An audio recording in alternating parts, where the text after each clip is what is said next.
Hello friends, welcome to my channel লোপাস cookbook. শীতকাল এসে গেছে আর তার সঙ্গে সঙ্গে কিন্তু বাজারে ফুলকপিও ঢুকে গেছে। অনেক সময় এমন হয় কি আমাদের বেশি কিছু রান্না করতে ইচ্ছে করে না, একটু মাছের ঝোল ভাত হলেই হয়ে যায়।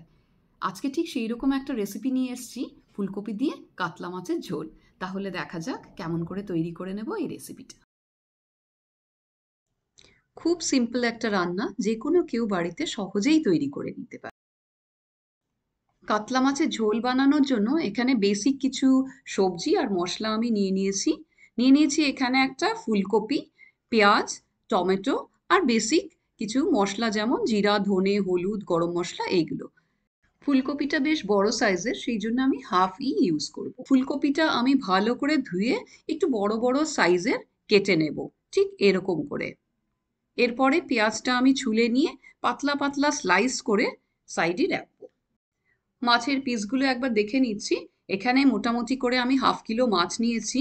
কাতলা মাছ ভালো করে ধুয়ে পরিষ্কার করে 6 পিস মতো নিয়ে নিয়েছি।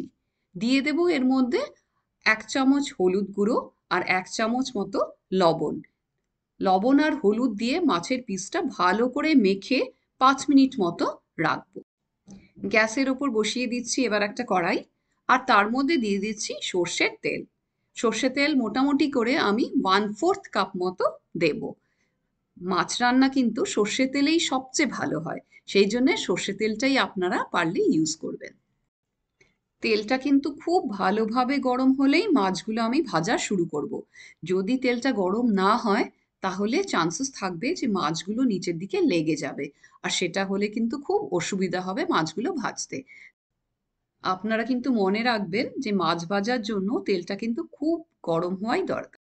মাছগুলো আমার ভাজা হয়ে গেছে, আর এইবার বেঁচে থাকা তেলটার মধ্যেই কিন্তু আমি ফুলকপিগুলো ভেজে নেব। ফুলকপিটার মধ্যে দিয়ে দিচ্ছি অল্প করে হলুদ আর একটু লবণ।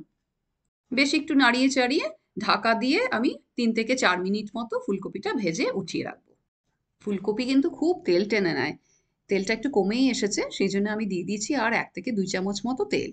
আর এই তেলের মধ্যে দিয়ে দেব 2 টুকরো দারচিনি, 2টো এলাচ, একটা শুকনো লঙ্কা, একটা তেজপাতা। একটু নাড়িয়ে চাড়িয়ে নেব, আর তারপরে দিয়ে দেবো এর মধ্যে 2টো কাঁচা লঙ্কা। কাঁচা লঙ্কাটা একটু ভাজা ভাজা মতো হয়ে গেছে। এবার আমি এর মধ্যে দিয়ে দিচ্ছি স্লাইস করা পেঁয়াজ। পেঁয়াজটা আমি সফট আর ব্রাউন হওয়া অবধি ভালো করে ভেজে নেব। কথায় বলে মাছে ভাতে বাঙালি। দুপুরের লাঞ্চে হোক কি রাত্রে ডিনারেই হোক, একটু মাছের ঝোল আর ভাত হলেই আর কিচ্ছু চাই না। পেঁয়াজটা আমার মোটামুটি ভাজা হয়ে গিয়েছে। এবার আমি এর মধ্যে দিয়ে দিচ্ছি একটা টমেটো। টমেটোটা দেওয়ার পরপরই এর মধ্যে অ্যাড করে দেবো সব মশলাগুলো। দিয়ে দিচ্ছি এর মধ্যে 1 চামচ হলুদ গুঁড়ো, 1 চামচ ধনে গুঁড়ো, 1 চামচ জিরা গুঁড়ো আর 1 চামচ শুকনো লঙ্কার গুঁড়ো। একটু নাড়িয়ে চাড়িয়ে নেব, আর এরপরে দিয়ে দেবো স্বাদ মতো লবণ। লবণটা দেওয়ার পরপরই কিন্তু টমেটোটা একটু নরম হয়ে আসবে। ভালো করে নাড়িয়ে চাড়িয়ে নেব, আর এরপরে দিয়ে দেবো হাফ কাপ মতো জল। জল দিয়ে ভালো করে নাড়িয়ে ঢাকা দিয়ে মশলাটা একটু সেদ্ধ করে নেব।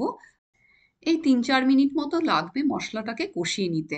সাইডে থেকে যখন তেলটা ছেড়ে দেবে আমরা বুঝে নেব যে মশলাটা আমার রেডি হয়ে গিয়েছে। মশলাটা রেডি হওয়ার পরে এর মধ্যে দিয়ে দেবো আমি ফুলকপি। ফুলকপি দিয়ে ভালো করে নাড়িয়ে চাড়িয়ে এই 1 মিনিট মতো ভেজে নেব। ফুলকপিটা মশলার সাথে ভাজা হয়ে গেলে এর মধ্যে দিয়ে দেব আমি 1.5 কাপ মতো জল।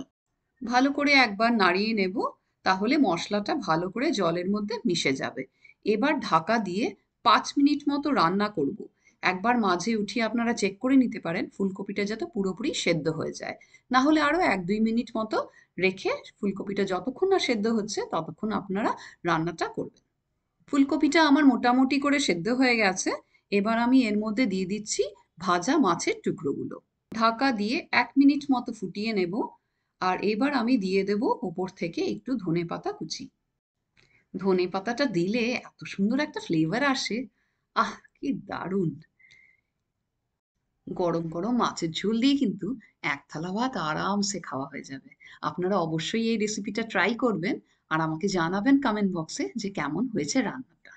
আমার রেসিপিটা যদি আপনাদের সত্যিই ভালো লাগে তাহলে আমার চ্যানেলটা লাইক, শেয়ার আর সাবস্ক্রাইব করতে ভুলবেন না, আর বেল নোটিফিকেশনটা অবশ্যই প্রেস করে দেবেন। Thank you. Bye by.